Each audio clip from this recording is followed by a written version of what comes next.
It's really a privilege to welcome all of you and to introduce Dr. Lwando Scott, who of course holds a PhD in sociology, who's currently a senior researcher at the Center for Humanities Research in this benevolent University of the Western Cape.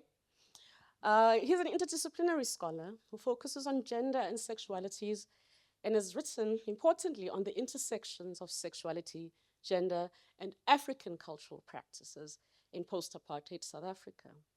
Make it up so it makes us up. Between 2023 and 2026, Dr. Scott has been part of the Realizing Girls and Women's Inclusion, Representation and Empowerment project, working on contemporary representations of gender in the media and in the arts. I find that works such as that researched and written about by Dr. Scott to be singularly appropriate for a center like IATSIBA, which fosters interdisciplinary research in the arts and the humanities, showing how the arts as practiced and as thought about challenge and intervene in broader discourses of the humanities. They are not mere decoration, they are not mere adjuncts. Moreover, Dr. Scott's work forces us to think and rethink the foundations of our artistic practices. And so it's being housed here at IATSIBA, jumping, etc. is really, really a grand platform for us to imbibe on his peculiar brand of knowledge. So as we queer, let us query. Thank you very much, Dr. Scott. Thank you so much, Lindela, for that introduction. That was very generous and sweet. This is a bit nerve-wracking, but also somewhat exciting, I suppose. So thank you all for coming, and I look forward to sharing something with you today. So when I was asked to present at this Humanities in session, I was not sure what I would talk about. Even while we were designing the poster with Sam, there was different kind of topics or name for the presentation, and I settled on queerness, blackness, and the postcolony as a way to actually kind of introduce my work. So I will situate my work since I arrived here at the CHR at UWC, and perhaps give an idea of where I am headed, at least for the near future. When I arrived here at the CHR, I was preoccupied with what I termed queering the postcolony, where I am interested in the complex mutations of race, class, gender, culture, and sexuality in post-apartheid, indeed, of course, post-colonial South Africa. Working with this concept, I've done several academic presentations and papers, including a chapter titled Queering the Postcolony, Same-Sex Desire and Xhosa Culture in Post-Colonial South Africa, which is included in this Handbook of Global Sexualities. And then I also did another one on inquire, the wound, queerness, and Xhosa culture, which is situated in the Journal of African Cultural Studies. Both pieces focus on the controversy over the film The Wound, and both grapple critically with questions of queerness, what it means to be African and queer, changing dynamics of culture, meanings around culture and cultural practices, to think through the production and reproduction of gender, particularly African masculinities. This was kind of an umbrella project, kind of my postdoctoral work, if you want. And currently I'm trying to compile this work into some kind of long form, we'll see, making an argument about sexuality, about blackness, Africanness, if you want, and the post-colony. I'm hoping that as I present here today, it will become clearer where the different ways I'm thinking about blackness, about queerness, and about the post-colony fit, or perhaps also don't fit. The following tidbits are from recent intellectual deliberations, and they are beginning to form a different project, I think. And then the last section of my presentation, which is really the substance of today's presentation, is culled from a paper I presented at the European Conference of African Studies in 2023. The conference theme was African Futures, and the presentation was part of a panel that was titled, I quote, "On the Threshold, Political Aesthetics and Future Past."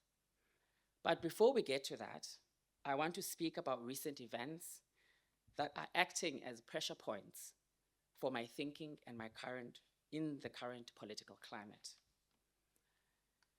Recently, I was invited to take part in International Trans Day of Visibility Dialogue that was hosted by Queer Dubs, called, I quote, "Living Trans, Ordinary Lives and Extraordinary Courage," which was held at the new education building on campus in Belleville.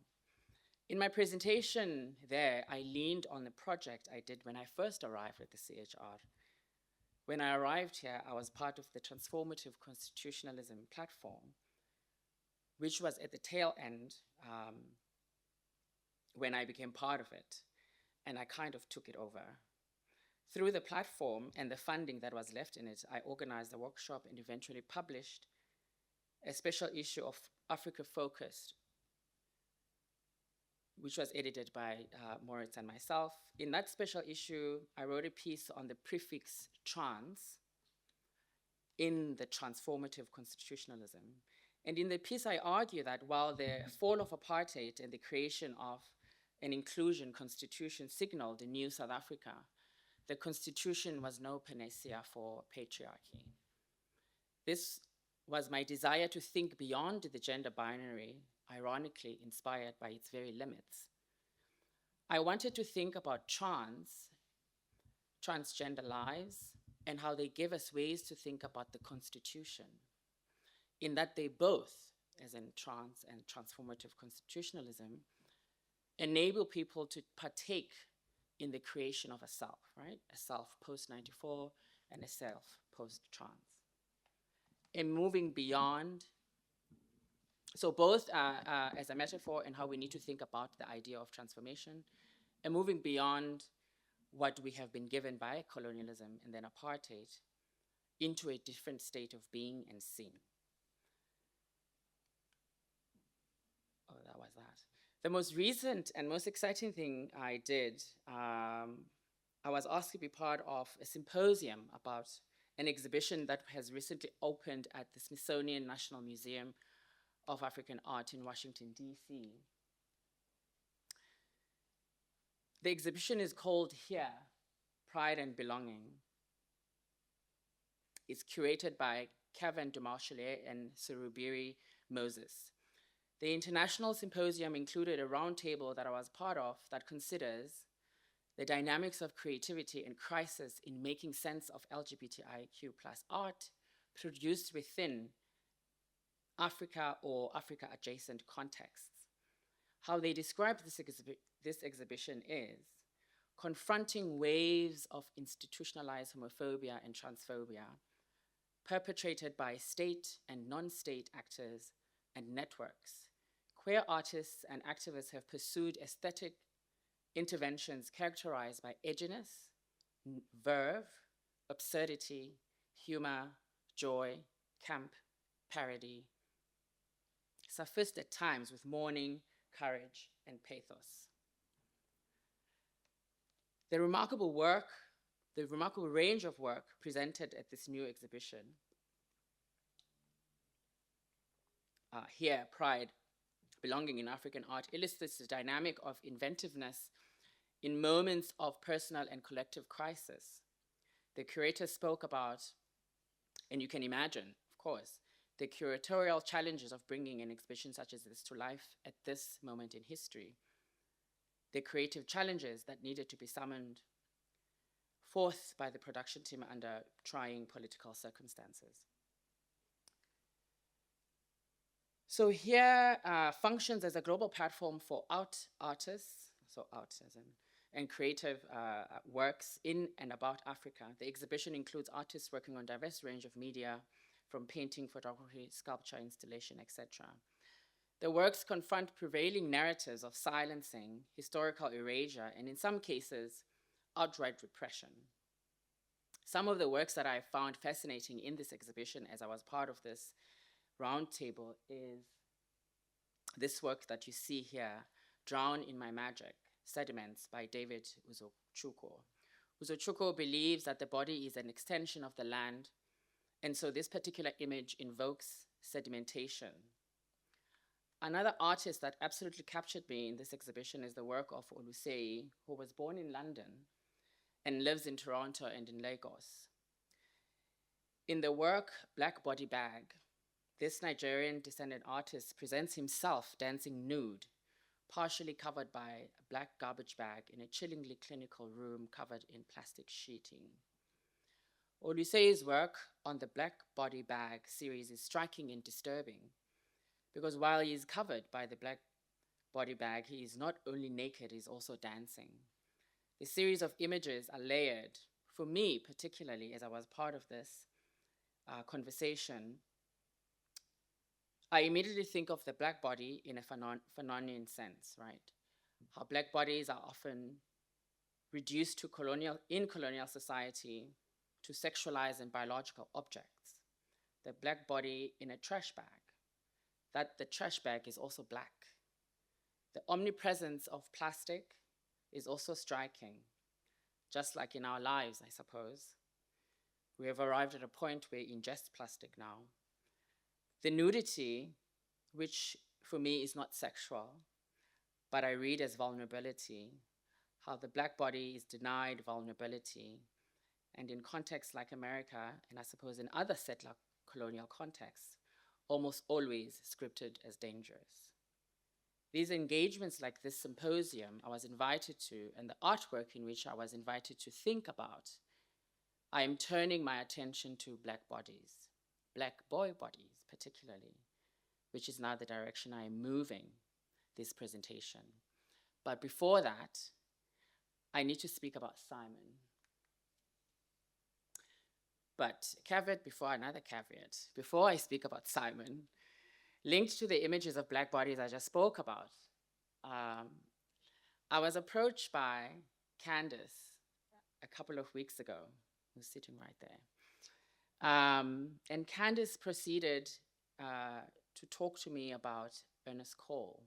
And we had a long conversation about a particular Ernest Cole image. Candace said that she has been thinking about this image and its popularity. Everybody uses it, it seems. And we were wondering, thinking through what the popularity of the image means. Is it sexualizing black laboring bodies? Is it voyeuristic? I'm not making any conclusions at this moment. I'm just saying that images of black men keep coming to me to think through, to think about. So I said to Candace, let's submerge ourselves in and on this image, and let us think about what its popularity means. Maybe we have a workshop on our hands on the image, race, and the body. Recently, I've begun to think about Simon Ngoli. I've been thinking about Simon because I've been thinking about race and sexuality. Or I've been thinking about race and sexuality, and therefore I've been thinking about Simon. In October 2024, I watched Nkoli the Vogue opera at the Baxter Theatre Center. The Vogue opera is a genre-bending Vogue ball, come opera, come musical, come theater show, about the life and times of Simon, who was a pioneering figure in the anti-apartheid freedom struggle, in the anti-apartheid struggle. He was a freedom fighter who was also a fierce queer activist. I've written a little bit about Simon, not quite a lot.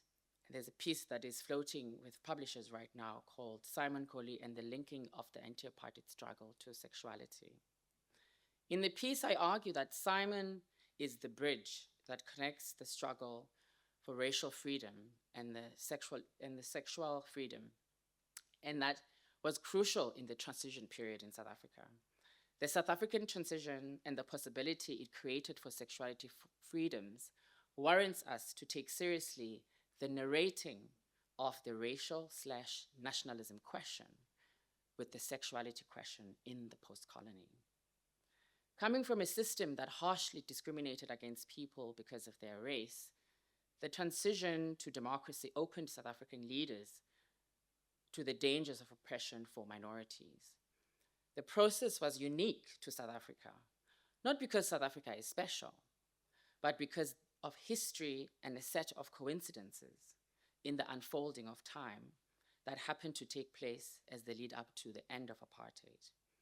Also, while this is a particular to South Africa issue, it is not inevitable in that it was important for Simon to make a deliberate link between the two struggles in his life, being discriminated against because he is Black under apartheid South Africa and being discriminated against because he's gay. The linkages between the racial and the sexual struggle, in other words, Ngoli's inability to separate these struggles, meant that the racial and the sexual oppression cannot be thought about as separate struggles, but must be seen as equally important in the fight for freedom.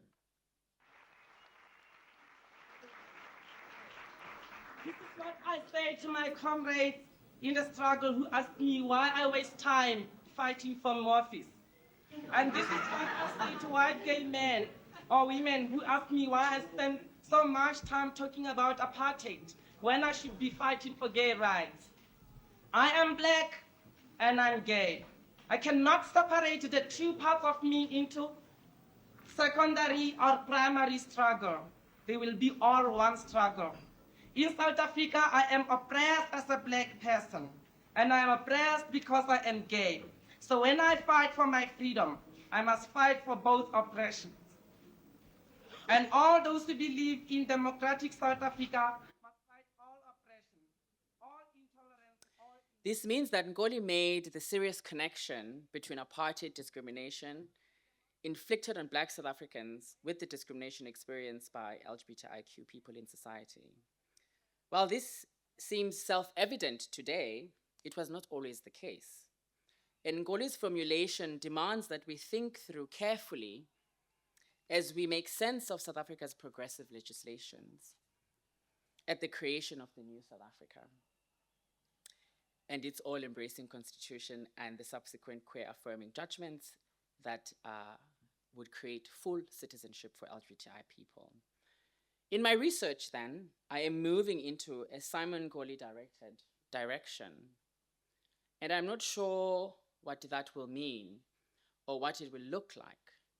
So far, I know that I'm not interested in writing a biography, although of course, elements of that will probably be present in all I do.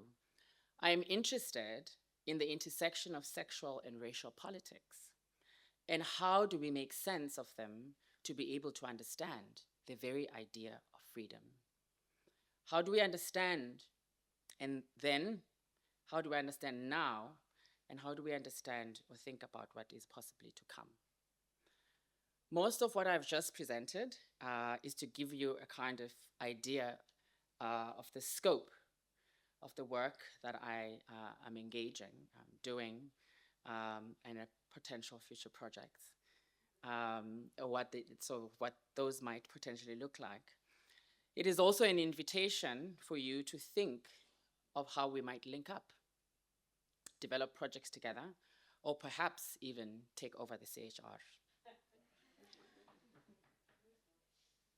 My scholarship thus far demonstrates how I'm interested in the ways gender and sexuality are omitted, or obscured, denied, or downright rejected in discussions of the legacies of colonialism.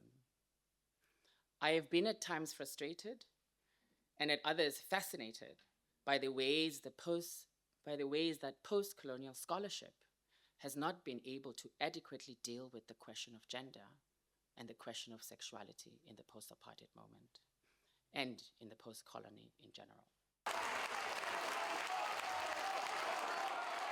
Here in our Africa, here in Senegal, we don't accept this homosexuality. That's not in our culture, that's not in our tradition.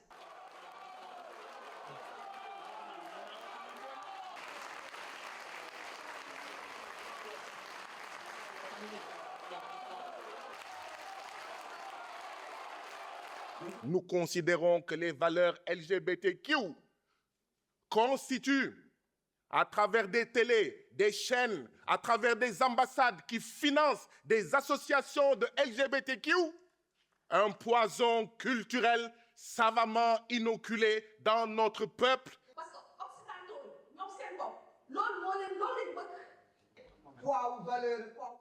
My contention here is that there's a disarticulation of race from sexuality in post-colonial African states. And this disarticulation is what Nkori fought against and somewhat succeeded, partially, supposedly, here. It is this articulation of sexuality as at once racial that enables a sexuality politics to take root in South Africa, an articulation that is not evident everywhere on the continent. This is not to say, again, South Africa is special, but to say the circumstances that surround South Africa's liberation after a very long colonial period and then a violent apartheid system that produced a very particular understanding of freedom.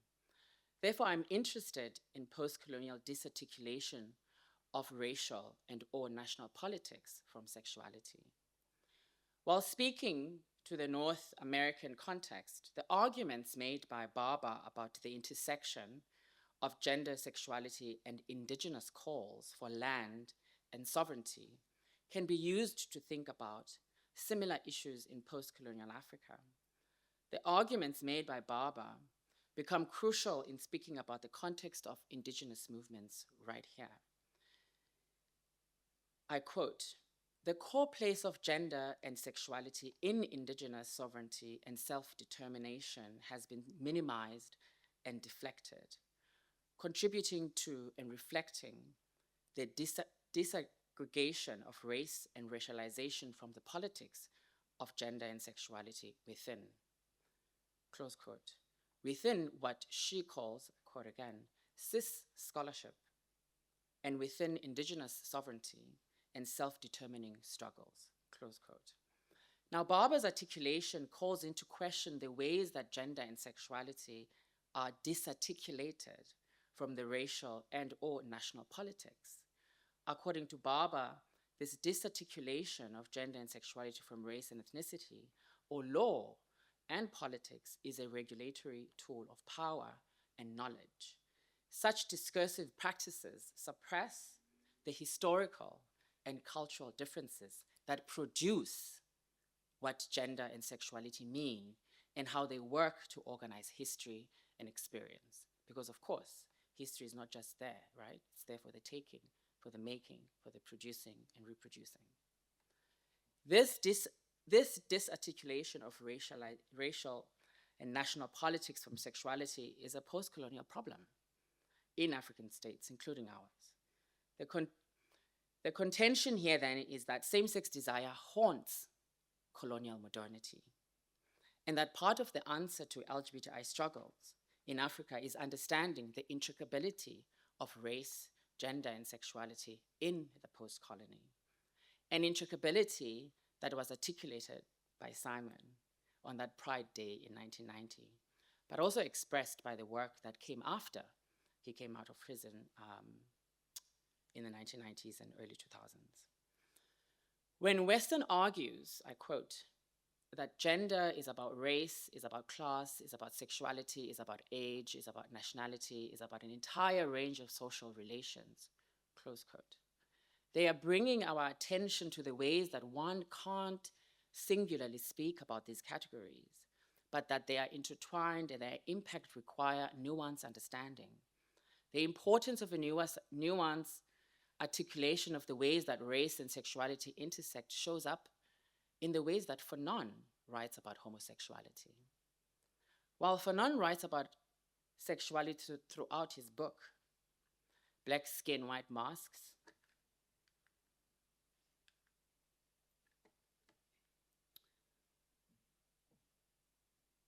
he writes in depth about homosexuality in chapter 6, titled The Negro and Psychopathology.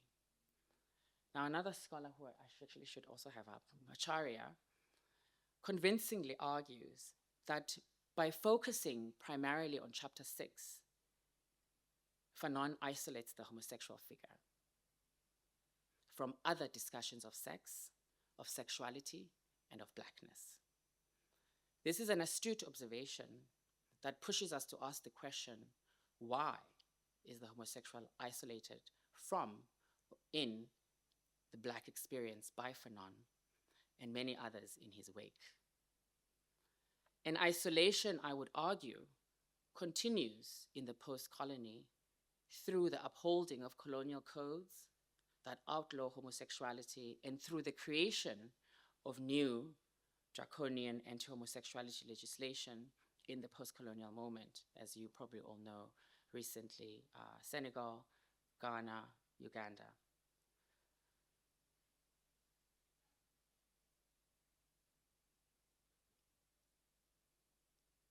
I'm going to go back there, okay. I would argue this isolation continues in the post-colony through the upholding of colonial penal codes and outlawing of homosexuality through the creation of new anti-homosexuality bills and legislations in the post-colonial moment.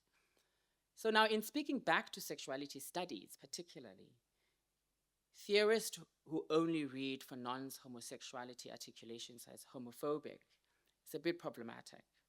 Macharia argues that sexuality studies cannot be imagined and theorized without blackness. Here then, in speaking back to the disarticulation of sexuality from race, national struggle, I'm arguing that blackness too cannot be imagined and studied without a serious interrogation of sexuality in the post-colony. Here we have to think seriously of the ways that colonial modernity shaped the pathological ways we have come to think of the Black body, and how the anti-homosexuality ethos that is then captured in post-colonial legislation is part and parcel of that pathology. Yes, that one, of the Black body was constructed through colonialism and then became codified here in our country through apartheid legislation. We are reeling from that residue in this moment. So the pathology attached to the Black body comes into full view in the post-apartheid South Africa in the ways that queer bodies have been brutally violated, particularly Black lesbians, who have been targets of corrective and curative rape. The violation of Black lesbian bodies is almost always brutal and grotesque in its mercilessness. The work of Matebane and Moholi that focuses on Black lesbian, gay, and transgender lives contributes to a long history of theorizing about Black life, the Black experience, and the Black body. Their works include scholars like Fanon, who has also argued against the effects of racism on the Black body, of course, as I've just said, and on the psyche, of course. Furthermore, that the violence that is visited upon Black lesbians is in particular, it is violence that sits within a broader violence of gender violence in South Africa. How much time do I have? Okay. The work of feminist scholars has demonstrated the insidious ways that the South African women are under siege from violence perpetrated by their intimate partners. This tells us then that the marginalization of groups such as women, Black lesbians, gays, transgendered South Africans are vulnerable to heteropatriarchal violence in varying degrees. This vulnerability demonstrates to us, of course, that the legal reforms are clearly not enough to change the discrimination turned violence that is visited upon women, Black lesbians, gays, and transgendered people. Now I would like to change gears just a little bit in a way in which I'm speaking back to violence, or this work speaks back to violence. I want to narrow in on two queer artists. So what I've just done, I think, I don't know if it succeeded, is to kind of walk you through what I've been kind of working with in terms of a bigger structure, but with small things in it. And and it, as you can probably hear, it's quite, up there. I'm narrowing in now on very particular artists. And I don't know if we have time, but maybe you want to play maybe the first, 10 seconds of the first video. When lost, did you go to Bacchanalia? He seems to have seen you there. You know, the one who puts me in hysteria and makes me behave like a cur. You know, the one who will shame me in matters of the line and make me believe that I've been alone in some hopeless void. You know the one. Come on, you know the one.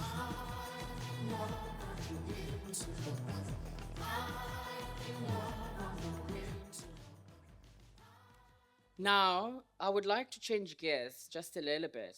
I want to narrow in on two queer artists, particularly their aesthetic choices and what their visibility means in post-apartheid South Africa, considering the state of queer politics in South Africa, indeed, Africa as a continent. In some ways, I'm going back to the Black body. Here, I am meditating on the relationship between aesthetics and politics, wondering about the power of queer art to conjure up a queer African future in the midst of oppression, discrimination, and violence. I am using Muñoz's idea of queer futurity, where he argues that, I quote, "Queerness exists for us as an ideality that can be distilled from the past and used to imagine a future. The future is queerness's domain," close quote. In looking at music and the music visuals, particularly the visuals, of Black queer artists Nakhane and Desire Marea, I am invited to think about a time to come, queer African futures. The focus of our analysis is on Nakhane's music and music video Interloper, which you've just seen, Do You Well, which is another one you will see, and Desire's music video for You Think I'm Horny.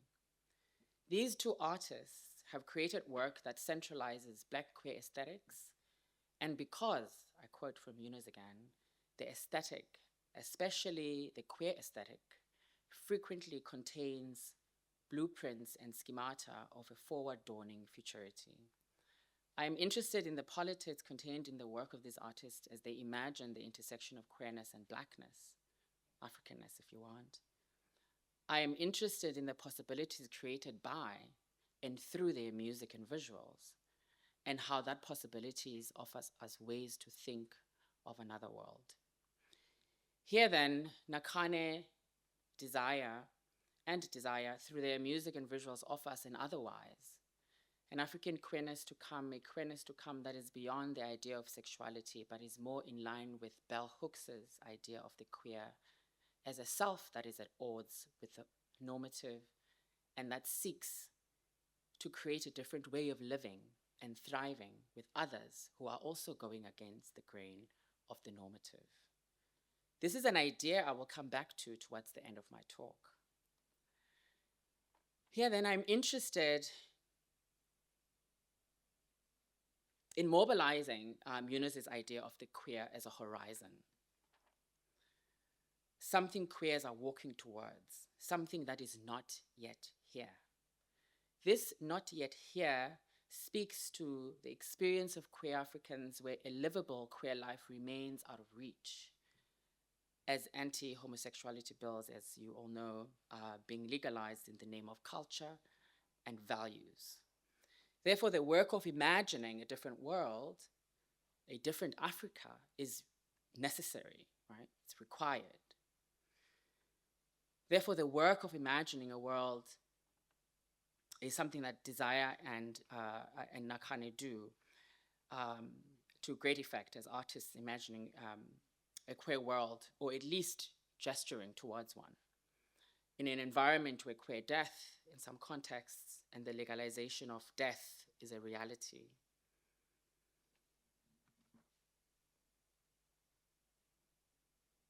Queer futurity takes on an important meaning of enabling us to think about queer life out of a deathly present, moving us elsewhere where queer livability might be possible.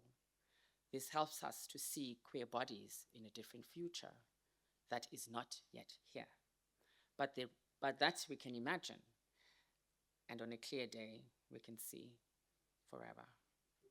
That comes from Barbara Streisand, by the way. So to come back to the music, so the song Interloper comes from the album You Will Not Die.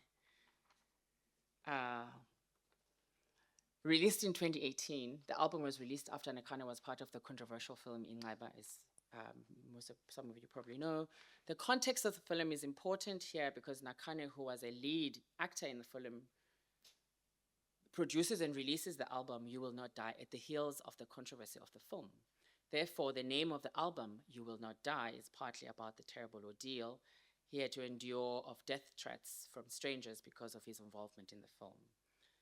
The name of the album is, in a sense, a state of defiance to the threats of violence leveled at Nakhane, telling himself, or perhaps other queers too, that you will not die. The song Interloper is situated in this album, and the video for the song is, again, considered atmosphere surrounding the creation of the album, etc., etc., etc. Okay. In this video, Interloper, Nakhane is wearing a shiny metallic sequined suit where the jacket is unbuttoned and you can see his naked body in the open jacket. There's blackness in the background. All you see is his illuminated body and the shiny suit. Moments later, as he sings the chorus, he is then joined by a choir wearing white robes. The image of the choir in robes is striking and immediately conjures up images of religion, particularly black churches. Nakhane grew up in a church. In fact, that's where he developed his musicality. He has since left the church, partly because of his queerness, and has pursued a music career. While he may not be a choir boy anymore, the church remains in him as he continues to mine the symbolism of the Christian religion and aesthetically uses it to make all kinds of political commentary.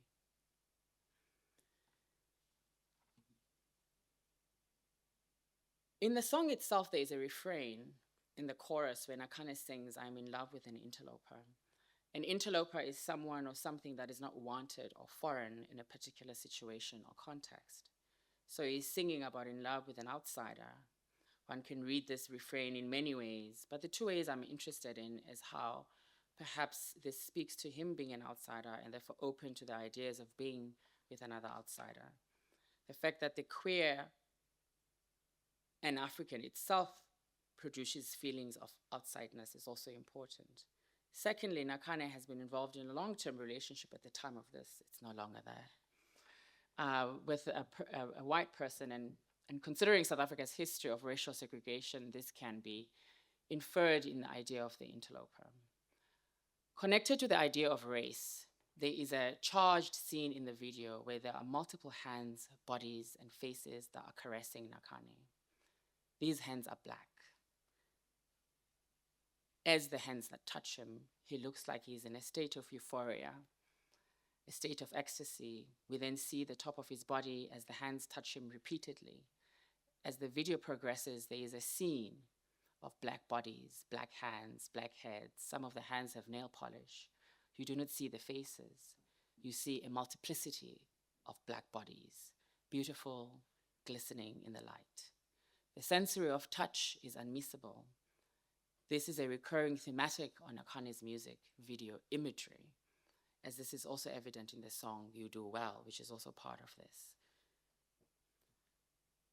There is a rock star moment where Nakhane is crowd surfing and is held by hands and bodies in the video. All the hands are eager to touch him. It is a sort of baptism, a kind of laying of hands on him as if to pray for him. But it is simultaneously a kind of sexual orgy. This is perhaps Nakhane at his best, where the spiritual and the queerly sexual are not mutually exclusive or distant, as mainstream religion and culture would like us to believe.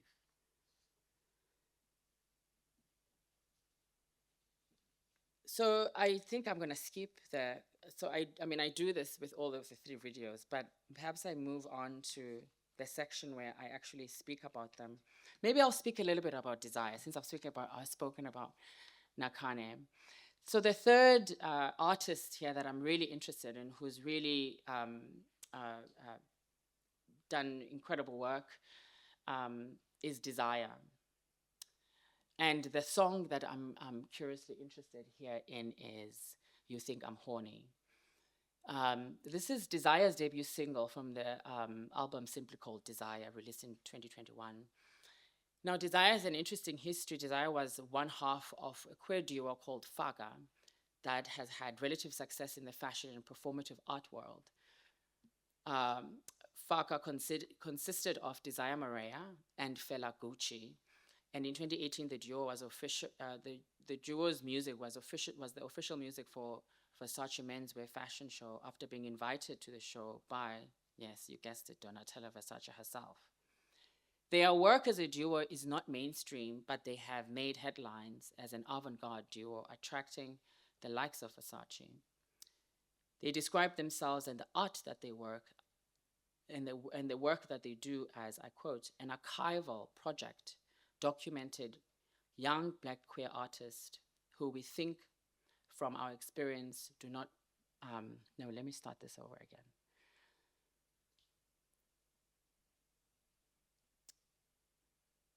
They describe their work as an archival project documenting young Black queer artists who we think from our experience do not relish in the exposure and the recognition they deserved for being visible as who they believe themselves to be. They continue to say, quote, they use performance as a medium to manifest the realities that we desire for the Black queer South African community, close quote. The work of Faga is disruptive of respectability politics and challenges normative ideas of gender and sexuality in the South African fashion and performance art world. Their work speaks to the realities of Black queer people that are not represented in the predominantly white and middle-class gay and lesbian politics of mainstream in the cities of Johannesburg and Cape Town.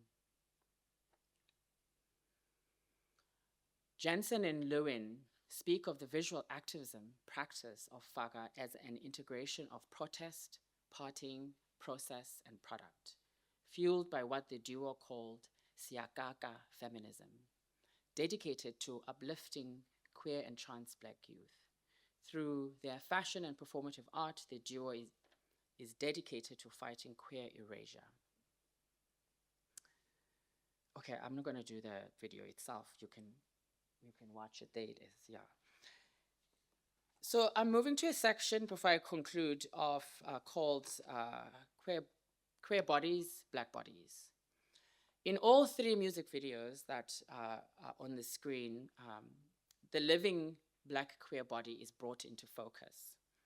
The Black queer body is alive and it is dancing in these videos. Considering the threats of violence and the actual violence visited upon queer Black bodies, it's no small matter to have these images as part of South Africa's popular culture. The 2 artists there to imagine a possibility for queer existence, a world where queerness just is. In many ways, for me and for these artists, the possibility of queer life is hinged on the possibility of Black life, of African life. The precarity of queer life cannot be divorced from the precarity of Black life, of African life in relation to the world. The headlines about queer bodies in the South African landscape are far too often that of gruesome violence. So to see queer bodies represented in a spectrum of movement, exhibiting joy, desire, and beauty is to stand against the mono-representation of queer Black bodies as only victims. These artists demonstrate queer embodiment and livability that surpasses the violent present. The performances of Nakhane and Desire lean into a queer citizenship that has been strengthened by the South African Constitution that protects against gender and sexual and discrimination against sexual orientation. The queer citizen subject position embodied by these artists speaks to the arguments made by Muñoz again, where he states that, I quote, certain performances of queer citizenship contain what I call an anticipatory illumination of a queer world, a sign of an actually existing queer reality, a kernel of possibility, political possibility, within a stultifying heterosexual present. The force of the work of these artists is to imagine a queer reality that exists outside of the given conditions of the current moment that is hostile. These artists visualize queer living and queer embodiment, chronicling their ideas of being in the present, but doing it in anticipation of a queer future. These artists are learning, are leaning into the possibility that has been created by the post-1994 moment. The creation of visual images of a queer African future out of the fragments of what we have been given by history. Here then, the work of creation is important. The idea of self-fashioning is crucial because amongst the many things that apartheid took from South Africans, indeed what colonialism took from Africans, is the opportunity to create a self outside of the regulatory forces of stable, state-mandated identity categories of race, of gender, and of sexuality. This is what the post-apartheid moment gives us, and this is what these artists lean into and give us visions of a possible world that we could possibly inhabit. In the context of a normative nationalist history that denies queer existence, in the words of Minadeo, hits home that, I quote, "It is important that we see the future as something that we can build, something we can touch, rearrange, and effect. So a future where queer deaths,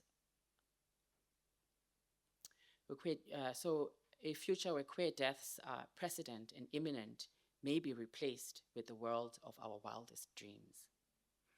The figuration of the black male body in these videos of Nakhane and Desire one is confronted by many questions about queerness and African masculinities. Over the decades, masculinity studies have critiqued hegemonic ideas of masculinities and have pushed for different ways of thinking about what constitute a masculinity or masculinities.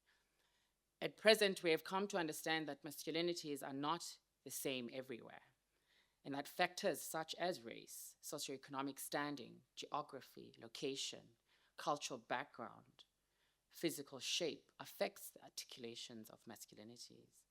Here then, the theory of, dare I say, intersectionality, popularized by Crenshaw, perhaps serves as an important theoretical map to think about the various convergencies of identity and social positions that produce masculine configurations.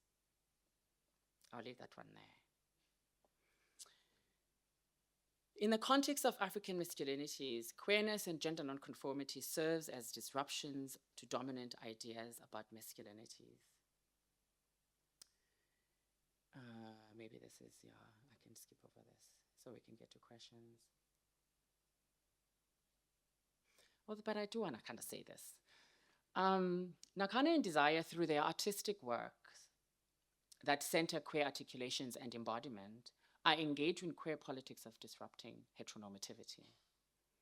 They challenge dominant ideas of Black masculinity and endeavor to create multiple ways that African masculinity can be lived and expressed. These artists show us the possibility contained in queerness for expansion and thinking beyond the heteronormative limit in order to bypass the short-sightedness of heteronormativity and its regulation of bodies. These artists imagine other worlds, queer worlds. That I wanted to say.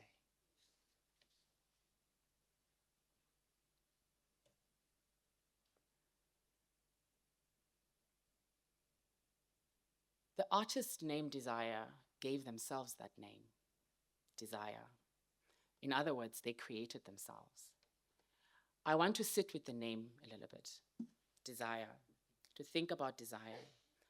What does it mean to not only desire and think with desire, but to be desire? What does it mean to be driven by desire? Nakhane's work is also driven by desire. Desire that is more than just sexual desire, although that is also there. But a desire for an otherwise and elsewhere. The concept of an otherwise is derived from Crawley, writing in the aftermath of the murder of Michael Brown by a white policeman in the United States that triggered the Ferguson protests.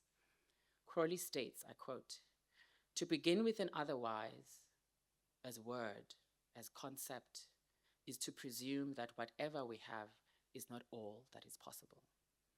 Crawley continues and affirms that the otherwise is the disbelief in what is current and a movement towards an affirmation of imagining other modes of social organization, other ways for us to be with each other, close quote. Similarly then, Muñoz's idea of queer futurity, otherwise, recognizes that the current is not holding. It is not enough. We have to imagine a different future. Of course, Deleuze and Guattari inform us desire is never separate from complex assemblages that necessarily tie into molecular levels from microformations already shaping postures, attitudes, perceptions, expectations, semiotic systems, etc. Here we see that desire is made up of assemblages of different things, not just one thing. It is formed through the interaction of different stimuli that comes together to form something else. Therefore, desire is productive. It creates, it enables new states of being to be. Here then, as Conley has argued, I quote, "To desire is not to long for something, but to produce new ways of feeling, perceiving, and conceiving," close quote.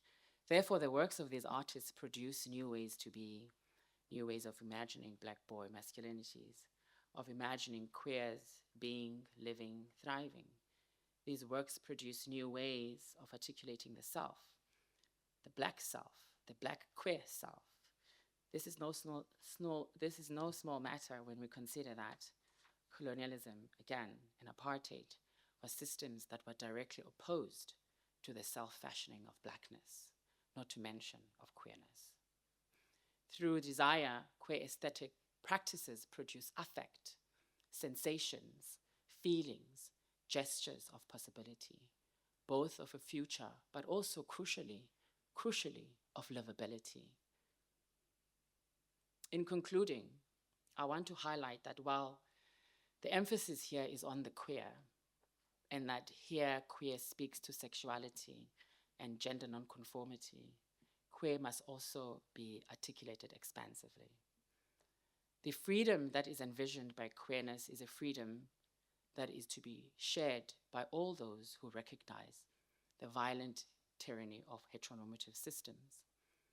In other words, queerness can be inhabited regardless of sexual orientation. Queerness is not closed, it is generative. The possible expansiveness and generative spirit of queerness is captured, I come back to her, Bell Hooks.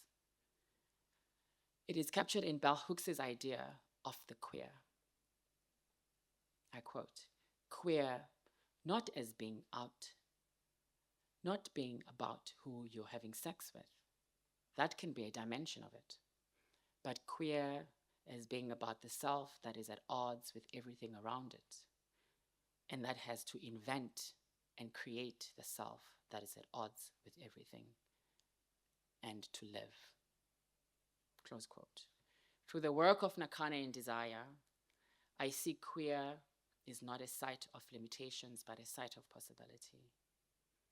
These artists insist on inserting queerness in the popular cultural landscape of South Africa, displaying queer articulations of Black life and township life. These artists are making queer contributions to the fashion, music, and performance art cultural landscape of post-apartheid South Africa. In a cultural context that remains discriminatory and prejudiced against LGBTI people, queer aesthetics by queer Black artists are political. In Cruising Utopia, Muñoz insists that there is no separating the performative from the political. Indeed, performance is often necessarily political. While we are living under straight time, in this, I quote, stultifying heterosexual present, as Muñoz puts it, not me. It may be hard to see queer visuality and therefore queer futures at times for all kinds of difficult reasons, some of which I've shown here. Those of us who live at a distance from the gender norm and from the sexuality norm understand that, I quote, indeed, to access gender, to access queer visuality, we may need to squint, to strain our vision and force it to see otherwise, beyond the limited vista of the here and now. Thank you.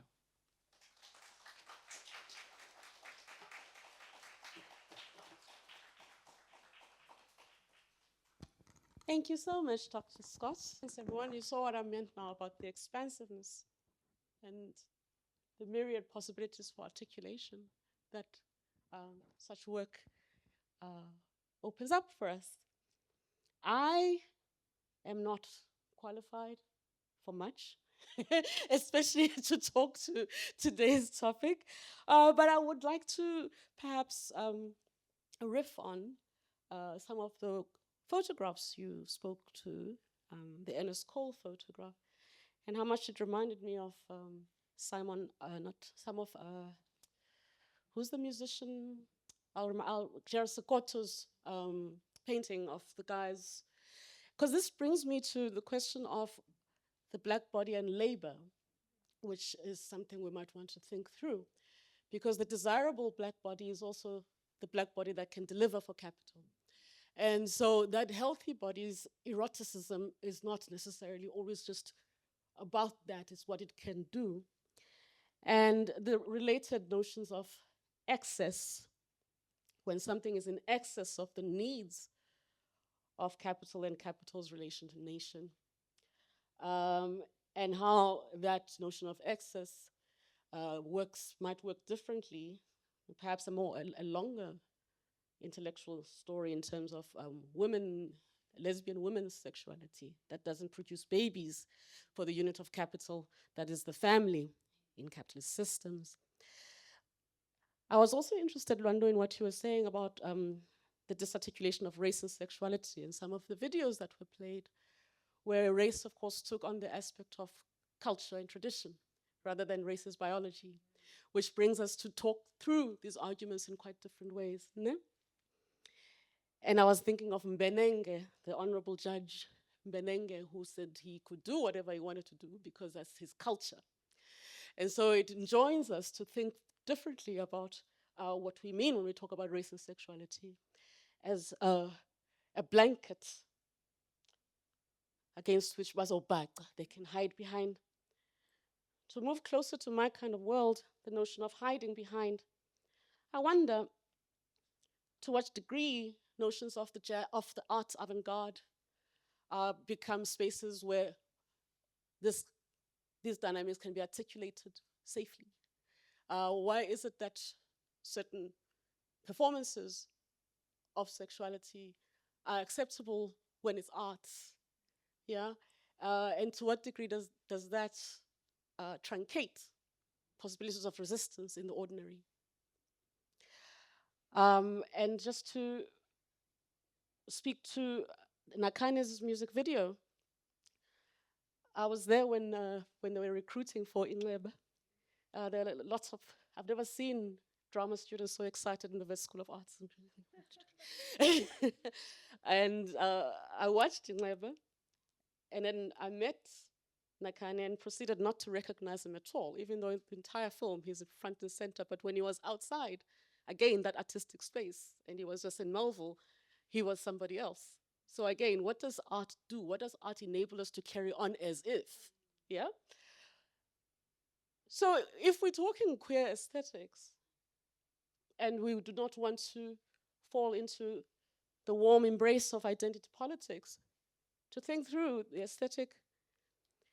You're talking about the music video. There's something about that Nakhane music video that reminded me a lot of Madonna, and particularly the hands. And it is a music video, Vogue. So in the reappropriating the already appropriated, where Vogue cultures are acceptable when it's Madonna and she's blonde-haired and blue-eyed, but suddenly when it's not, when that message has a different messenger, different possibilities emerge, challenging possibilities. So those are some of my thoughts in response to this really amazing, wonderful, complex mutation of a paper about complex mutations. We're going to take questions 3 at a time. I'm going to walk around. I was wondering, maybe I'm just mad, but you spoke about masculinity and you know, different ways of imagining it. So I'm wondering why you are invested in masculinity in any way. Maybe because I'm always a bit skeptical of people who want to reform or reclaim it, and it's often in a discourse of protecting men, or they're not also bad, or whatever the case might be. And so isn't masculinity, no matter how you conceptualize it, part of the problem? And in that world that we imagine, the better future, wouldn't it be better if there was no such thing? Firstly, I would like to thank you for a very beautifully articulated presentation, and also for doing the work that you do, and for pioneering this type of academic study, and to pay homage to those that went before us. I have a few questions. I hope they're not too personal. Firstly, not expecting a too obvious answer is like, what is your driving force to do this kind of work, and not to just be queer, but to actually do the work and to basically set an example? And because most of the time it can be dangerous to advocate for queer people, for black people, and for subalternity. So I think with that comes a follow-up question. Have you ever experienced discrimination, and how did you handle it? And how would, or what would your advice be to someone in contemporary times in a post-colonial and post-apartheid world who is queer, who might experience discrimination because of their race, their body? As we know, in the LGBTQ community, there is discrimination amongst class, age, body type. And what would your advice be to go about that? And then also with regards to the visuality of bodies and the vulnerability of that, what would your views be on the commercialization of queer bodies for profit, especially what is happening when in pride society? Because in contemporary times, the meaning of pride is forgotten and it's commercialized in a way. And what can we as academics interested in this discipline do to kind of bring back the meaning and significance of pride? Thank you, everybody, for listening, and thank you for the questions. Some of which I think are much bigger than me. Perhaps in the order I received them, I think, you know, some of the things you said, Lindelwa, about, you know, the black body and labor and capital. I mean, that particular kind of question came to the fore for me when I was thinking about image that Candace brought to me. And, but also how, I don't know if labor, capital, sex and sexuality are also that divorced, right? And so, there's a lot to think about there.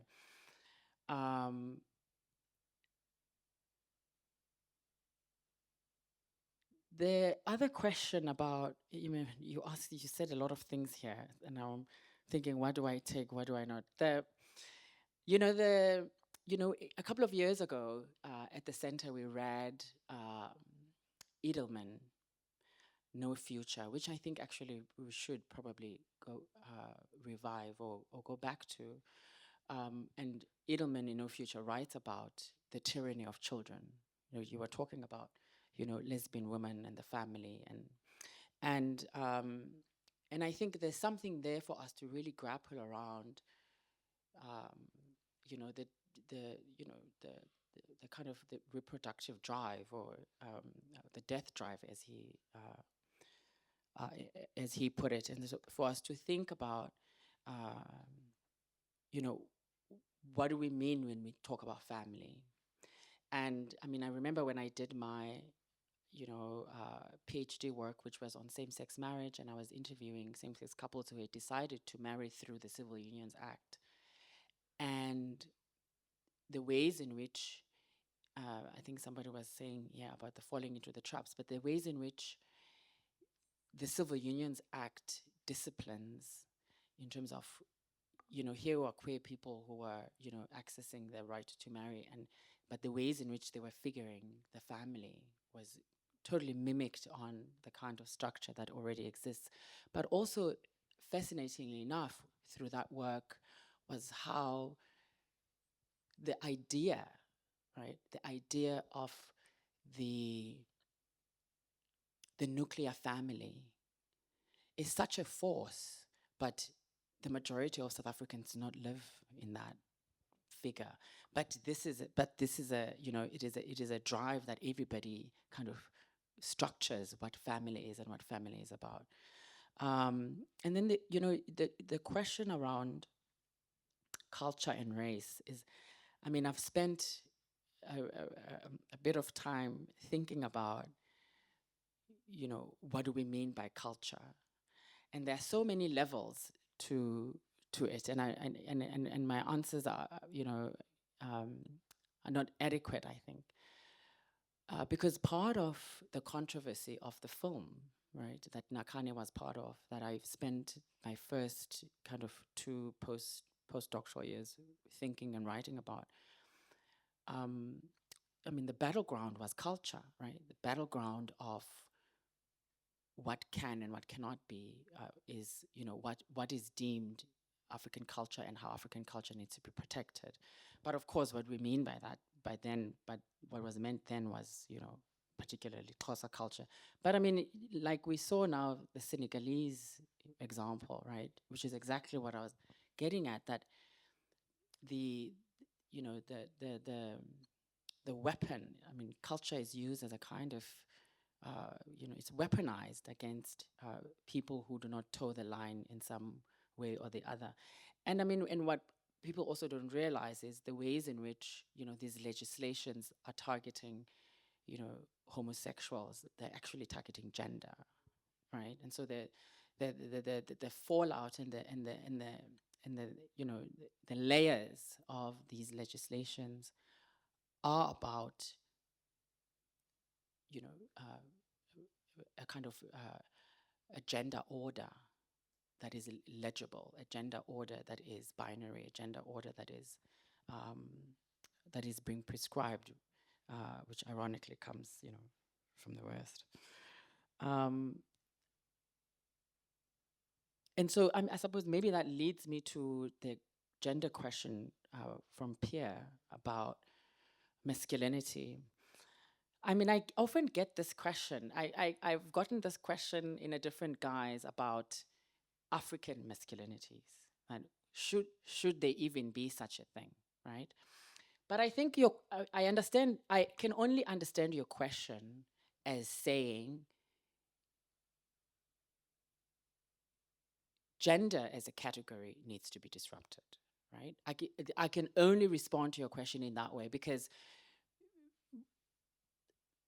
masculinity, femininity are things we hang our coats on in terms of thinking and talking and writing about gender. And so my desire is not to reify or even reform, right? It is to enable more livability in the category that is not just a particular, or to kind of think about how do we think about the category in expansive ways, and not only that if one is masculine it's only this, but that it's short of a clearer answer. There's a spectrum, right? But I appreciate your question in that what you're saying, that we need to do away with gender, right? So gender is the problem, and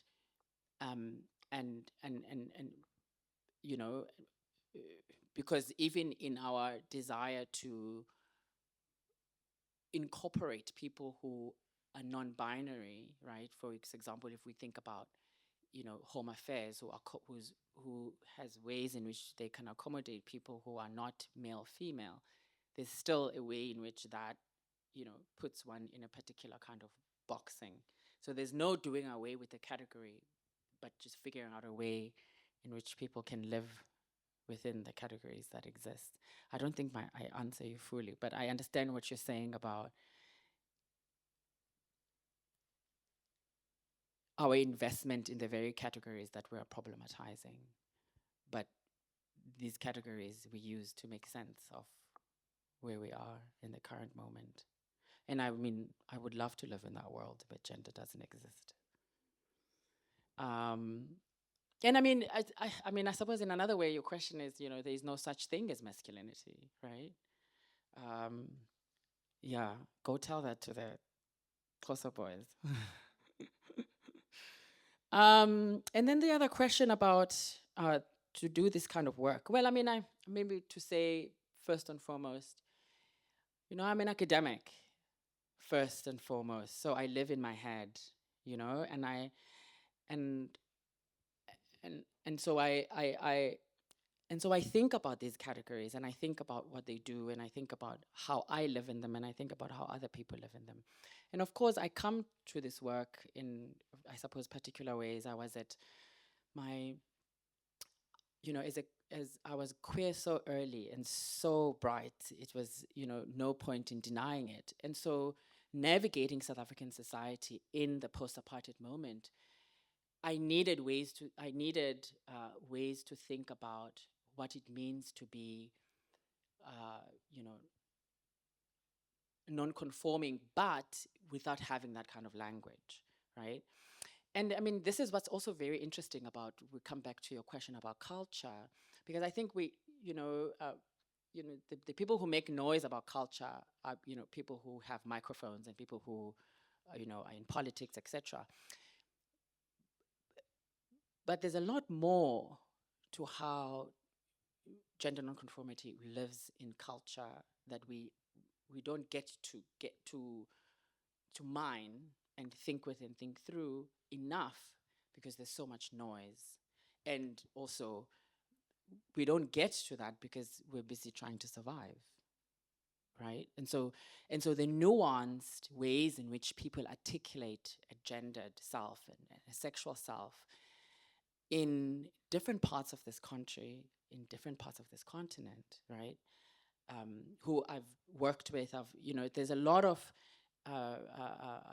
different articulations that live outside. And so, I mean, speaking back again to your point, Pierre, about masculinity and the ways in which it articulates itself in different places, in different ways, in some ways needs us to get rid of the very category.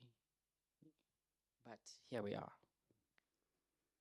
And so, to do this kind of work, I really don't know how to answer the question, because I can't imagine not doing the work.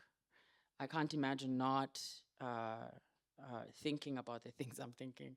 But I think, again, as someone who thinks about things, and that's where it all begins. And so you know, when I first landed on sociological concepts, although now there's all kinds of controversies around that, but when I first landed in, you know, social theory is such a blessing, and being able to have ways to explain or to, you know, to hold on to the ways in which society operates. And I mean, if you listen also to my talk, I mean, I've shared this with Lee, you know, I'm a product of post 94 in instrumental ways. And so, you know, I think the critique of Mandela and the rest, you know, yes, but to a point. I think that, you know, the throwing the baby with the bathwater, I do not agree with politics. The post 94 South Africa gives us something. And I don't want to let that go. And so in my remunerations around the idea of the queer person, and it is, you know, and the idea of freedom, yeah, I'm still invested in that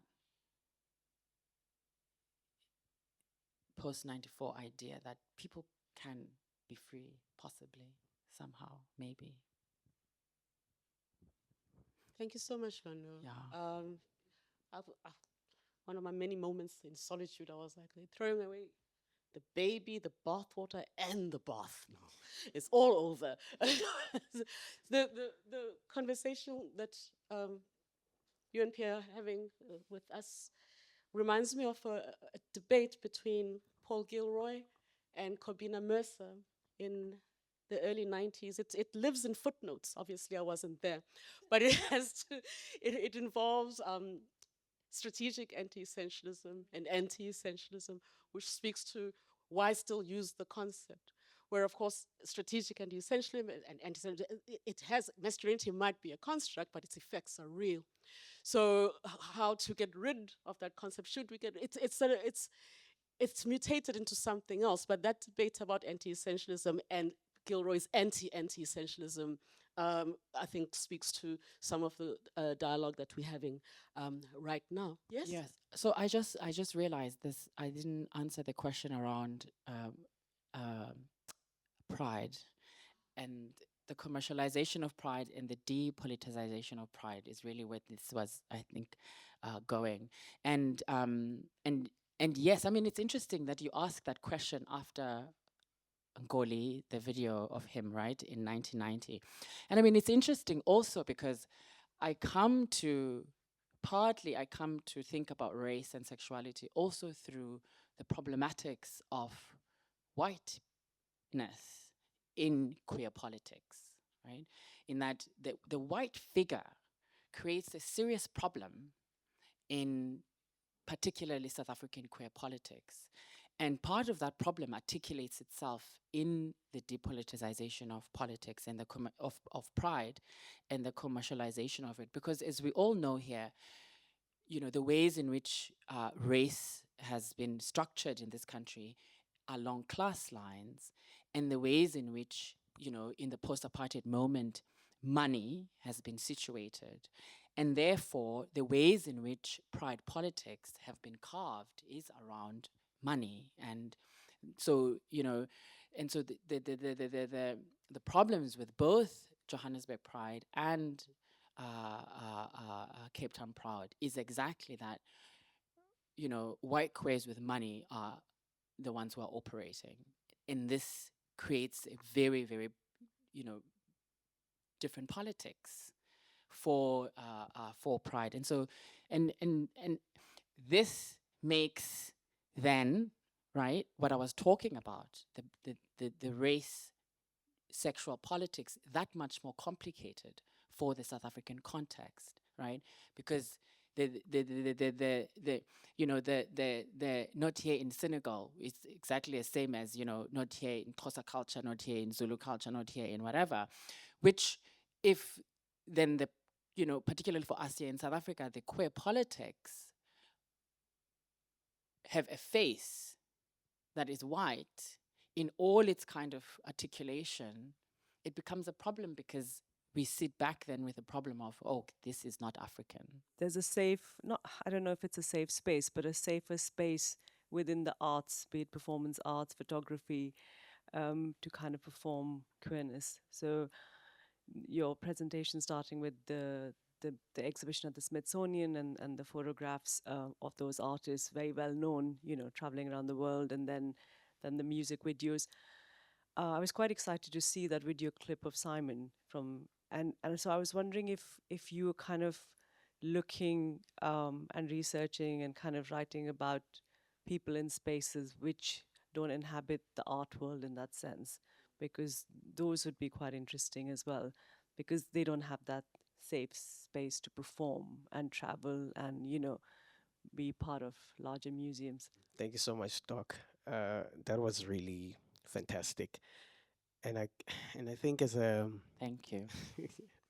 pleasure, and I think as a closer black boy who regards himself as some sort of a progressive person when it comes to how they view gender and sexuality. I think in many ways I was haunted also in many aspects of the presentation, and I was thinking about how at times there is this subtle thing that exists through gestures, and I see it from the video by is it Nicola Nakhane? So yeah, no, not Nakhane. Is it It's Desire? Nakhane and Desire, yeah. Yeah, Oh, Simon Simon. Coley, Oh, yeah, from the Simon. 1990s. Oh, Yes, Simon. yeah, no, not the from the 1990s, when he utters the word morphe, Right. yeah, in public, and then there's laughter, and I was thinking about that laughter as a form of like everyday gesture, the subtle way in which we react, or how we kind of react to when we see someone who's homosexual, and law can't really address that. You can, I mean, you can pass a law in 1996 that kind of decriminalizes, but it can't go as far as to deal with that subtlety. Firstly, I'd like to apologize, Doctor, for this very disorganized question. I'm trying this thing of limiting myself to 1 cup of coffee a day, and you will hear shortly how that is reflected in this question. So basically looking at queer art as a guide, I was, from your presentation, looking at artistic expression, particularly queer art, functioning as a political critique, sort of looking at your research about the complex mutations of queerness, blackness, and the post-colony. Would you consider sort of the volatility of vulnerability among black queer bodies from Nakhane's music video as a motivator to advocate for holistic queer health services? It's particularly around Bell Hook's quotation of queerness and defining it as the self at odds with the aroundness, and kind of thinking about how, like, the central question of, or one of the many questions that post-colonial theory and scholars attempt to look at is, what does it mean to be black beyond this kind of racialized, or rather biologicalized idea? So I'm kind of trying to kind of work through Hooks's idea of like queerness and art, and my question is to be black queer? And then if that is so, how do we begin to articulate that nuance? Because even in the presentation that you made, you said to be black and queer, and black, and that usage of that conjunction kind of creates that continuous separation. How do we think through the nuances of what it means to be black beyond just this biologicalized idea? I think we have a conference at work here. Thank you again so much for these questions. I'm going to have to go watch this video so I can steal all of your ideas. I mean, some of these questions are really, really big, and I will attempt at kind of engaging them in a way that, you know, as closest as I can to something that might satisfy. The question around art and space. Yes, of course there is these spaces. Well, yes, that, you know, allow, as it were, right? You call them safe, and I think you also, Linda, was speaking a little bit about this. Interestingly, before coming to the CHR, I was in art spaces to enjoy it. It is only really by coming through here that I've started, you know, engaging it in the academic world. So my academic work prior was on queerness articulating itself elsewhere. So as I mean, thinking about, you know, these exhibitions and thinking about, you know, these artists who, you know, to a very large extent are becoming, you know, well known and get invited to be part of exhibitions. My work was on, you know, the quotidian queer existence, right? The everyday. I worked, you know, with the Desmond Tutu AIDS project. I worked, you know, in disruptions of pride, actually, through with the Black lesbian organization in Kailicha, Free Gender, and so the work before I kind of become. It's interesting also because, I mean, you start publishing after your PhD, and the time of the PhD I was here. So all the work I was doing before then, you know, kinds of, I mean, doesn't fall away, but it, you know, I wasn't publishing as I am now, and now my publishing looks a very particular way. But my earlier works were, in fact, my first ever published piece is on the disruption of Johannesburg Pride by 1 in 9, which is a lesbian-led organization that wants to put back politics into Pride.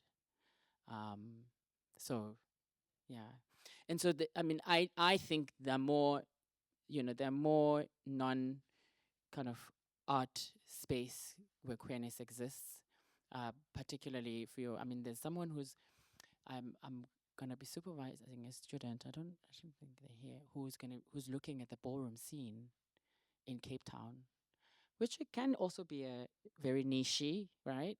But it's outside of the kinds of Zykes worlds or the, yeah. And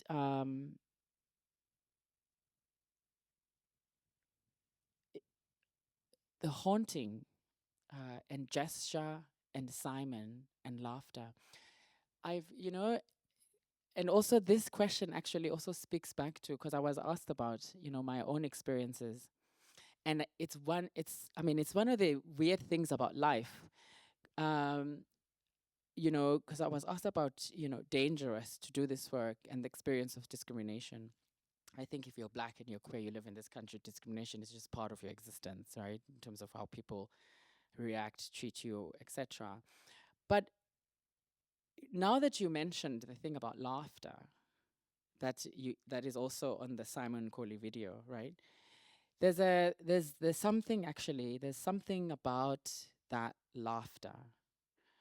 I mean, you know, I think particularly, I mean, it was quite, I suppose, formative as a young person, right? In terms of, because you know, your embodiment, right, is peculiar, and you know, it's, you know, it's not of straight time, and it can produce, right, laughter, and so one of the things that actually I think makes me an academic is actually wanting to understand exactly what is it about a certain kind of embodiment or figuration that produces that.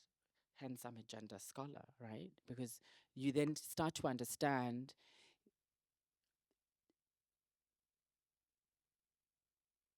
that femininity is the joke, right?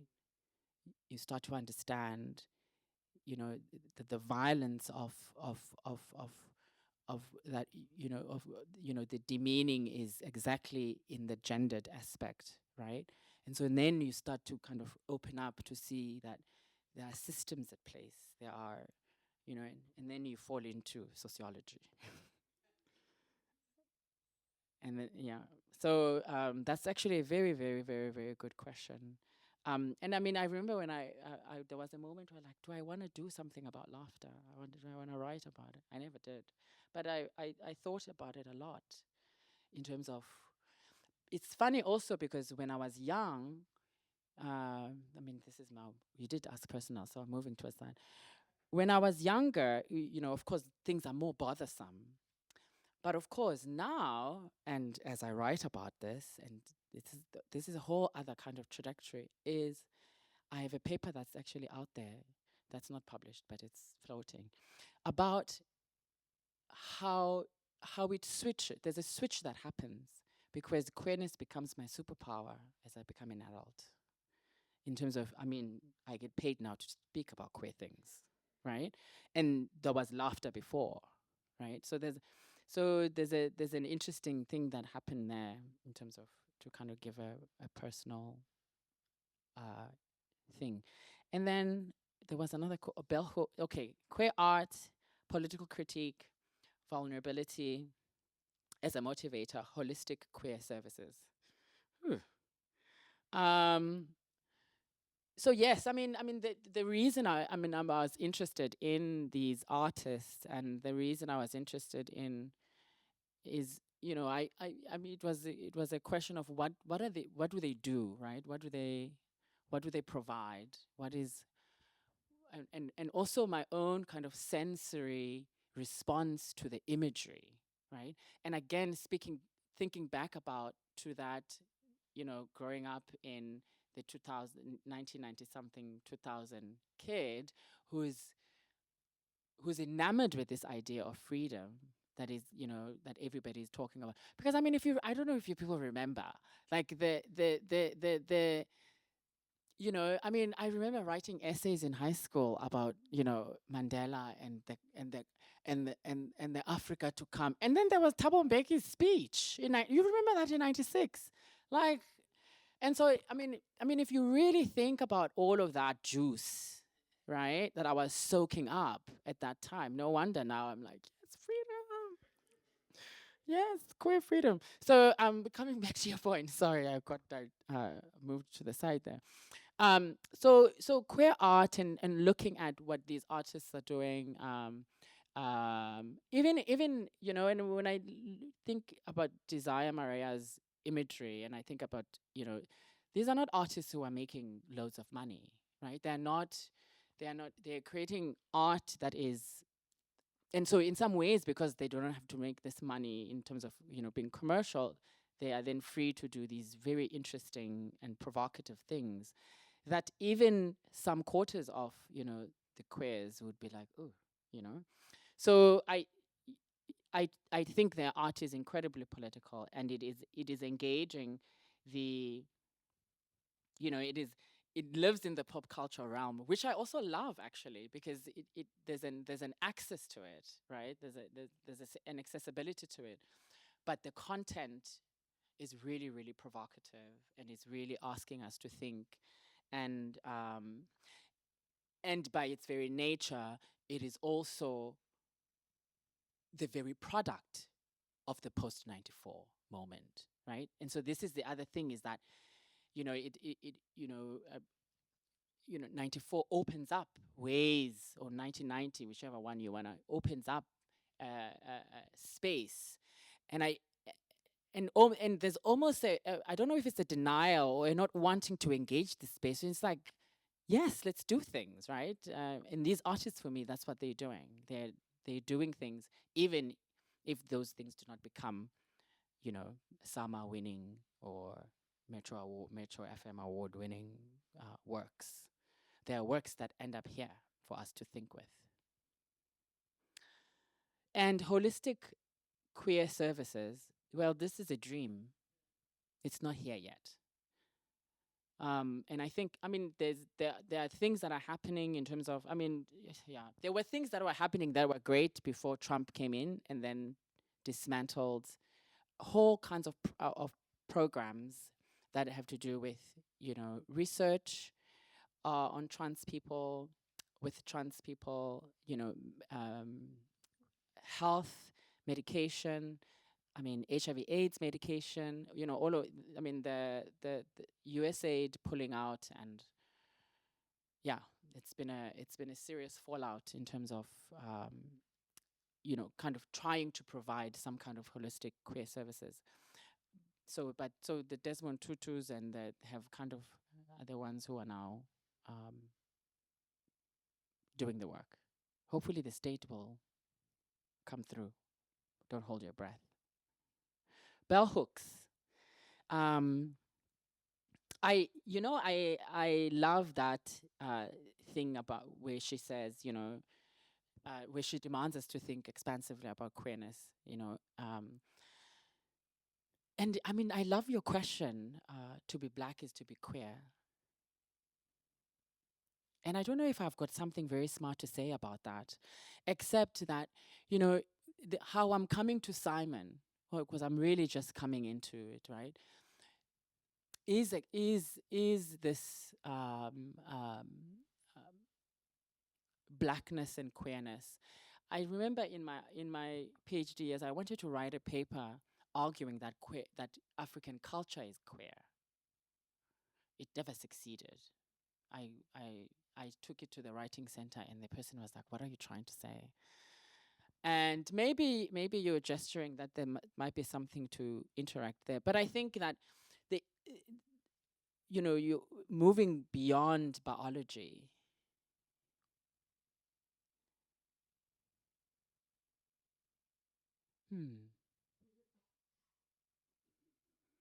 Because you know, when as that with Simon, you know, he brings me to race, right, and sexuality. But it's also because in the you know, he was basically not supported by GASA, which is the Gay Association of South Africa, when he was imprisoned, and he was, you know, he was arrested because he was fighting for, you know, in the Dalmas 22, you know, anti-apartheid movement, and so the white queers were like, we are not political, right? So they're not engaging with that part of it. But he was, you know, this kind of member of GASA. And this is really how I come into the Black and the queer, because that moment in some ways comes back to haunt us in the Pride. You see what I'm getting at? Toni Morrison once said, "You can call me whatever you want, but don't call me a magic realist." So there's something to me worryingly historical about saying is Blackness queer?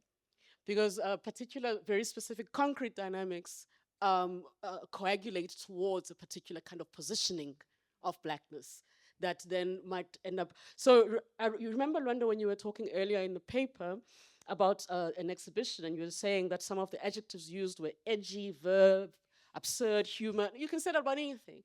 So now there's something dangerous happens with a particular flattening of semantic flattening, because then that could be anything, right? And then that is that kind of vibe that leads to, again, to appear. Are we post-colonial or are we postmodern in my father's house, Africa and the Philosophy of Culture? So there's something gritty and grainy and glitchy about some of these words that, yes, we can use, but we've got to do the history vibe, yeah. So I thought that was such a wonderful round, and thank you so much for the way you addressed it, Lwando. I think also with what the questions about holistic care and how you're pointing up to the moment we're in now, the straight time, and sort of more cynically, how a lot of these African post-colonies are louder in their articulations of transphobia and homophobia because aid has been conditioned on them being so, including outlawing abortion. So one then also wonders, how sincere is all this? Why is it? I mean, it's always been there, obviously, but now suddenly people are all heads up about it. We're going to take a last round. Yes, I would please. just on that. I mean, the point you're raising there is very important. So I mean, and this is the my emphasis on the post-colony of aspect of things, because the drivers of if you look at particularly we know Uganda and now Senegal. The drivers who are behind the legislations are, alt-right American evangelists, right? These are the people who have money, who are, doing the kind of groundwork, as it were, to enable and to ensure that these legislations become, because, and also they are very weird because there will be a lull, right? And all of a sudden there's that feels like it comes out of nowhere, right? But there's these, evangelicals from the United States who have serious dough, who are funding these movements. So there's a serious question for me here about the post-colony, right? And about what does it mean to, to be an African state in this moment, in this time right now? Because of course the irony in the, this is unAfrican is that the funding is coming from, right? Lwando, firstly, just thanks so much for what you've shared with us. And I was thinking about, I'm going to piggyback a little on what you said. So nothing is quite clear in my mind right now, but I was thinking how, I think it's Mbembe who makes the comment that if not now, then in the very near future, we'll all be black in the world. Yeah. So maybe to think about that, and that's, I think, around our experience of subjugation. And now that kind of connects to ideas around labor and ideas around excess. So like I was thinking around like in the arts world, yeah, how do we articulate a kind of practice at the space where knowledge becomes power, yeah, in a way that can kind of speak back to ideas around pink washing, art washing, development funds that set the agenda for our art. And in saying that, if you could maybe comment on like a couple of coordinates, even if it's one at this point, on what an infrastructure of that knowledge power connection might feel like, yeah, in the post-colony.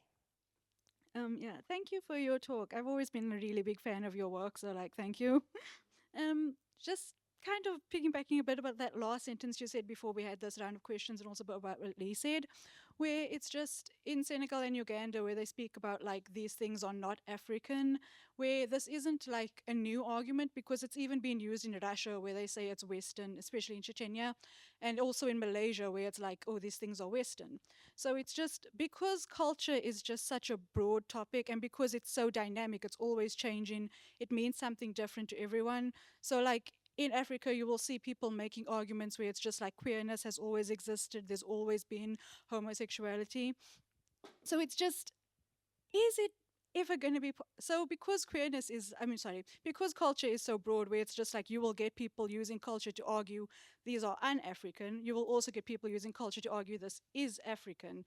So just, is it even possible to like say, okay, let's make these decisions by taking culture out of this equation, especially in Africa where it's just because of how colonialism tried to strip culture away and destroy it in a sense. It's just, is it even the right thing to do to say, let's make these decisions without involving culture? Oh, also just sideline, because especially how you mentioned how alt-right groups are able to work with people to use culture, but why can't leftist groups do the same thing, where a lot of the time they tend to speak over queer Africans instead of working with them? Mbembe, we love Mbembe. um, yes, I remember this. I can't remember where it was from. That we will all be black. Yeah.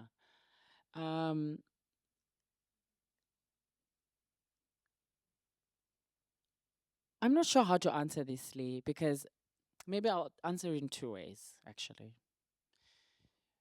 I don't know how I can divulge. I was invited recently, speaking again about the dangerous work that one does, to be part of a group whose name I won't name, undergroundish, with people from different parts of the continent.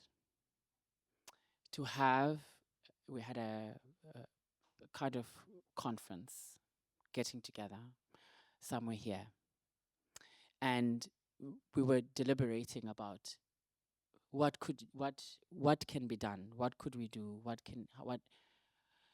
people working in NGO spaces, me, some of us working in academia, working in different spaces, but to come and think about the queer question on the continent as it articulates itself in different ways and people doing different things, but because of particularly the pressures we're feeling. And so I'm saying that to say there are movements that are trying to think of a way out, as it were, or, to come up with ways to mitigate the current moment of legislations, etc., etc., etc. In the art world, and I mean, I don't know, hey, where I think we're gonna have to do more of that locally, in terms of the art world, the academic world, coming together to kind of, I don't know, think through the current moment. That's the most I can say about that. And perhaps, I mean, this thing about, how knowledge becomes power. I mean, it's interesting how, I mean, also the queer subject, depending who it is, I mean, that intersectionality thing again. But like, Amsterdam has chosen a gay prime minister. Munich has also chosen a gay. So this is not playing out, the same everywhere in terms of, and this is why I think this work then becomes important, because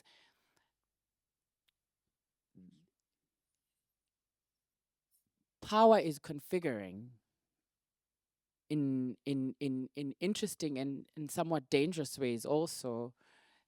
And so the queer subject is not a clean subject necessarily, right? In the if one is queer does not mean that one is for the cause, as we are seeing also with kind of the right wings and the people who belong to camps in the States. And so your question, I think, is important and holds. We need to think about this. I don't know if that answers you. The last one was the lefties, no? Yeah, I mean, people have been making an argument that the right have perfected the lefties' politics, basically, right? And I mean, I don't know. I don't know the answer to that one. I really, really just don't. And then the politics of the possible in terms of culture, and I mean, you were also saying that culture doesn't stay the same, right? It shifts, it moves, and everything depends on how it is used, and and because all of these places that when I think, for me the most heartbreaking is, all of it is heartbreaking, but when I think about particularly the legislation in Ghana and you think about, I mean, the amount of literature and work on gender disruptions in cultural production in cultures of Ghana is you know, it's so, you know, this, so I'm trying, so the legislation that is being proposed that is anti-homosexuality, it is anti-indigenous cultures of Ghana that practice, you know, what we would call, you know, gender bending, that practice, that is part of that, these cultures that live, Livingston, is it Livingston? I want to almost Google it so I get it right. And so culture really, it's all up in the air in terms of how it is used, how it is, what is protected, what is not protected. That's why I can't, in some ways, I don't know if I should say this, but I can't respect people who talk about culture in this country to the detriment of other people. Right? You can't, we can't be protecting your culture in service so that other people might die. It's just, you know, and so, you know, of course, because of apartheid, of course, because of colonialism, and this is the wager, this is the, because all of us understand when someone says, you know, the imperial, you know, the colonialist, the settler, you know, and all our guards are up. But we also have to be careful that that very language can be used to somebody who is very much indigenous also.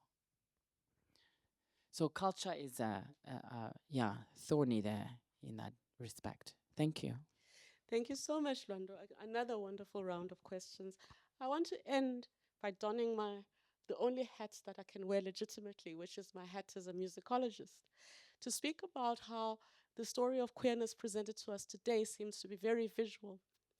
And I'm thinking of Simon Goli's voice, which could have been anybody. I'm thinking of the silencing of the music videos, which rob us of something else. I'm thinking of the use of falsetto in South African singing, usually sung by men. And I'm not creating binaries between the voice and the visual, as Candice warns me not to do all the time. But today, I'm really thinking about Ladysmith Black Mambazo. I'm thinking about musicians who tend to be stereotyped as embodying the height of African masculinity. They're the Zulu men. And yet when they open their mouths and sing, so how then might sound the voice queer things even further? I want to thank you again very, very much. As I said, all of us can hear ourselves, see ourselves, think ourselves through this. It's really whets our appetite for the reading group you are going to be chairing, focusing on Muñoz, on the not quite, not yet, in a few months' time. Thank you very much, everybody, for your attendance. Join us again next week, same time, where we'll be hosting the book launch from Mark Sanders, A Will for the Machine, Computerization, Automation, and the Arts in South Africa. Mark Sanders' book on Complicities, the Intellectual and Apartheid was the first book I really enjoyed not understanding when I was in undergrad. So I hope my dear students also are feeling the same, but hopefully they understand more because they've got questions to ask. It's going to be grand. Please come, bring your bank cards, be prepared to swipe, be prepared to tap, because there'll be other books on sale. Thank you very much. To Lwando.